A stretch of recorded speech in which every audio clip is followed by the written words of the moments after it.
যোৱাকালিৰ পৰা যেনেকা দেখা গৈছে যে বৰষুণ এনেদৰে পৰা বৰষুণৰ বাবে ডিমা হাছাও স্তব্ধ হৈ পৰিল আৰু শিলচৰ হাফলং আৰু জাতিংগা লামপুৰৰ পৰা নিউ হাফলঙৰ মাজত ট্ৰেইন ৰেলপথো ডিষ্টাৰ্ব হৈ পৰে। সেইকাৰণে বহুত যাত্ৰীসকলে অহা যোৱা অসুবিধা হৈছিলে আৰু ইতিমধ্যে আপুনি দেখা পাই আছে ঠিক মোৰ পিছত ইতিমধ্যে অলপ আগত এখন ৰাস্তা আকৌ ৰিষ্টৰ হৈ পেলাই আকৌ ৰাস্তা বহল হৈ পৰে আৰু যিমান যাত্ৰী আছে তেওঁলোকে নিজৰ গাড়ীৰ পৰা অহা যোৱা কৰাৰ তেওঁলোকক সুবিধা হৈছে।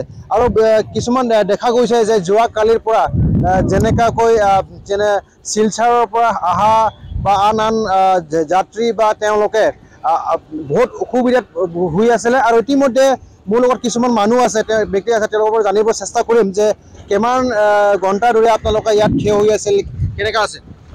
ইয়াতে হৈ গ'ল আধা ঘণ্টামান হৈ গ'ল। আমি ইয়াতে পৰা মাহুৰ যাবলৈ আছিলো, সেইটো কাৰণে এতিয়া অলপ ৰাস্তাটো ব্লক হৈ আছিলে। মাজৰ পৰা এইটো কাটি পেলাই ইয়াতে মাটি দি পেলাই ৰাস্তাটো খুলি দিছে। এইখন ৰাস্তা যোৱাকালিৰ পৰা বন্ধ আছিলে। এইটো ৰাস্তা বন্ধ আছিলে আৰু কেতিয়াবা অলপমান মাটি অলপ টাইট কৰি আছিলে, কিন্তু মানে বৰষুণৰ লগত যোনটো মাটি পাহাৰৰ মাটি বৰষুণৰ লগত আহে, সেইটো কাৰণে বহুত প্ৰব্লেম হৈ যায়। আচ্ছা, এতিয়া শিলচৰ হাফলং খুলি দিয়া হৈছে, আপোনালোকৰ কেনেকুৱা অনুভৱ হৈ আছে? এতিয়া আমি দেখা পাইছো যে শিলচৰ হাফলং যে খুলিছে, মই এতিয়া ঝাৰিংগাৰ পৰা আহিছিলো, তাতে মানে বহুত গাড়ী মানে খাদ্য ব্যৱস্থাৰ বস্তু যোনটো লয়, চব্জি চাউল সেইবোৰ বস্তুটো বহুত বেছি গৈ আছে। মানে অলপ ট্ৰেইনৰ ৰাস্তাটো বন্ধ হোৱাৰ পাছতে অলপ মানে বস্তুবোৰ খাবলৈ বস্তুটো মানুহৰ কাৰণে লৈ গৈ আছে। আৰু চাওঁ কেনেকা হৈ থাকিব, মানে আমাৰ যে এইটো আগতে এনেকা হৈ আছিলে, কিন্তু এতিয়া ইমান হোৱা নাই। আমি আশা কৰো যে আৰু বৰষুণ নাহে আৰু ভালকে মানে ইয়াতায়াতটো ভালকে চলে, এইটো কাৰণে আমাক মানে অসুবিধা নহয়। ঠিক আছে, হয়, নিশ্চয়কৈ ক'ব লাগিব যে ইতিমধ্যে ৰাস্তা ৰেষ্টুৰেশ্যন আকৌ ৰাস্তা যাতায়াত ব্যৱস্থা বহল হৈ পৰে আৰু ঠিক হৈ পৰিছে। আৰু ইতিমধ্যে এটা কথা ক'ব লাগিব যে যিখন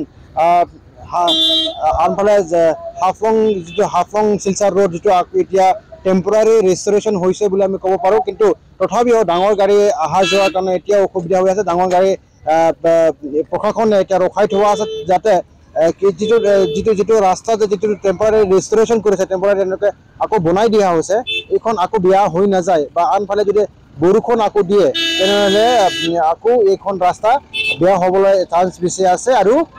আৰু যোৱাকালি পৰা প্ৰায় 3টা বজাৰ পৰা বৰষুণ এতিয়া ইতিমধ্যে বন্ধ হৈ আছে।